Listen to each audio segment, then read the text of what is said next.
Hello friends, income tax के cases की series में आज जो केस हम डिस्कस करेंगे वो इस चीज़ को लेकर के है कि यदि एसएससी के ऊपर सेक्शन 271E की पेनल्टी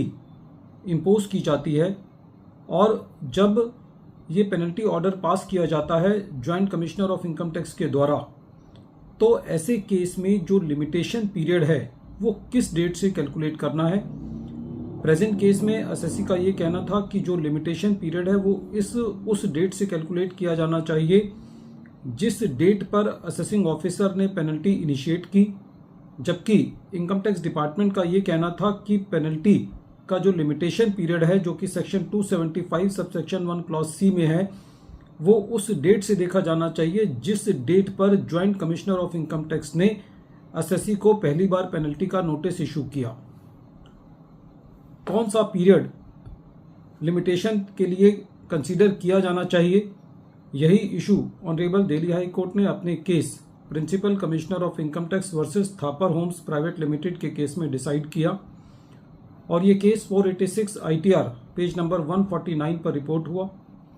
इस केस का जजमेंट 1 अगस्त 2025 को आया। प्रेजेंट केस के इफेक्ट्स इस तरीके से हैं। प्रेजेंट केस के अंदर एसएससी की असेसमेंट सेक्शन 143 सबसेक्शन 3 के अंदर 31 दिसंबर 2010 को कंप्लीट की गई। During the assessment proceedings assessing officer ने ये पाया कि एसएससी के जो कुछ लोन्स हैं वो सेक्शन 269T के वायोलेशन में है, इसलिए असेसिंग ऑफिसर ने जो असेसमेंट ऑर्डर था उसके अंदर एसएससी के ऊपर सेक्शन 271E की पेनल्टी इनिशिएट की। जब असेसमेंट ऑर्डर पास किया गया, उस असेसमेंट ऑर्डर पास करने के बाद जो असेसिंग ऑफिसर था उसने अपने एडिशनल कमिश्नर को ये रेफरेंस दिया कि एसएससी के ऊपर सेक्शन 271E की पेनल्टी लगनी चाहिए और ये रेफरेंस 7 जून 2011 को दिया गया। उसके बाद joint commissioner of income tax ने 13 जून 2011 को एसएससी को पेनल्टी का पहला नोटिस इशू किया और जो पेनल्टी ऑर्डर पास किया वो 30 दिसंबर 2011 को पास किया। जब ये मैटर सीआईटी अपील के पास था तो एसएससी का ये कहना था कि क्योंकि असेसमेंट ऑर्डर 31 दिसंबर 2010 को पास कर दिया गया है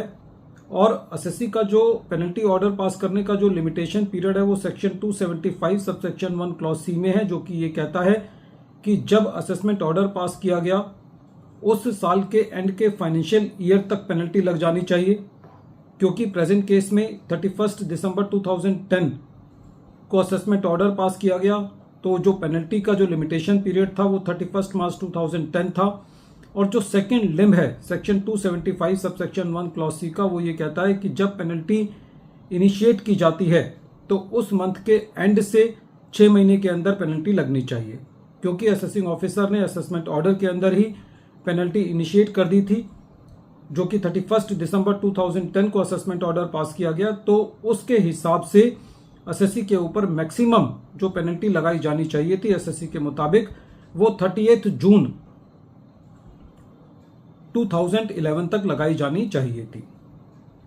लेकिन प्रेजेंट केस में क्योंकि जो पेनल्टी ऑर्डर था वो 30 दिसंबर 2011 को पास किया गया, इसलिए पेनल्टी बार्ड है एसएससी के मुताबिक। इसके अलावा जो डिपार्टमेंट की दलील थी वो ये थी कि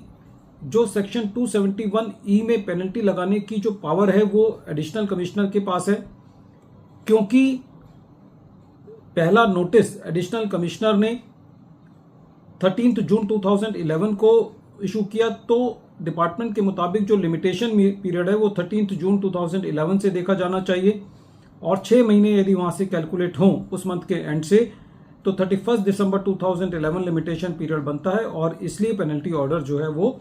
वैलिड है। सीआईटी अपील ने एसएससी की बात को माना और ये कहा कि प्रेजेंट केस में जो पेनल्टी इनिशिएट कर दी गई थी वो असेसमेंट ऑर्डर के अंदर कर दी गई थी, इसलिए जो 6 महीने हैं वो दिसंबर एंड के मंथ से देखे जाने चाहिए। यही व्यू ट्रिब्यूनल ने अपहोल्ड किया और जब ये मैटर दिल्ली हाई कोर्ट में गया तो कोर्ट का भी ये कहना था कि रेवेन्यू जो central board of direct taxes के सर्कुलर नंबर 9 जो कि 29 अप्रैल 2016 का है उस पर रिलाई कर रहा है, वो सर्कुलर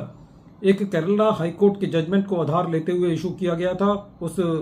जजमेंट का नाम था केरला हाईकोर्ट के गृह Lakshmi vision versus additional commissioner of income tax, जो कि 7 अगस्त 2015 का था। इस पर कोर्ट का ये कहना था कि वो सर्कुलर जो है वो केरला हाईकोर्ट के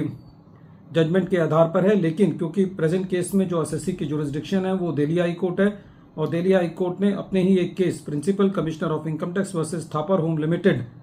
जो कि 483 आईटीआर पेज नंबर 248 पर रिपोर्ट हुआ है, उसके अंदर एसएससी के फेवर में ये बात कही है कि जो पेनल्टी लगाने का लिमिटेशन पीरियड है वो असेसिंग ऑफिसर के द्वारा जब पेनल्टी इनिशिएट की गई है उससे कैलकुलेट किया जाना चाहिए। इसलिए दिल्ली हाई कोर्ट ने ये कहा कि प्रेजेंट केस में जो पेनल्टी ऑर्डर पास किया गया है वो बार्ड बाय लिमिटेशन है। वीडियो के अंत में एक बार फिर मैं केस का नाम रिपीट कर रहा हूं। केस का नाम है principal commissioner of income tax versus Thapar homes private limited और ये केस 486 आईटीआर पेज नंबर 149 पर रिपोर्ट हुआ और इस केस का जजमेंट 1 अगस्त 2025 को आया। Thank you friends.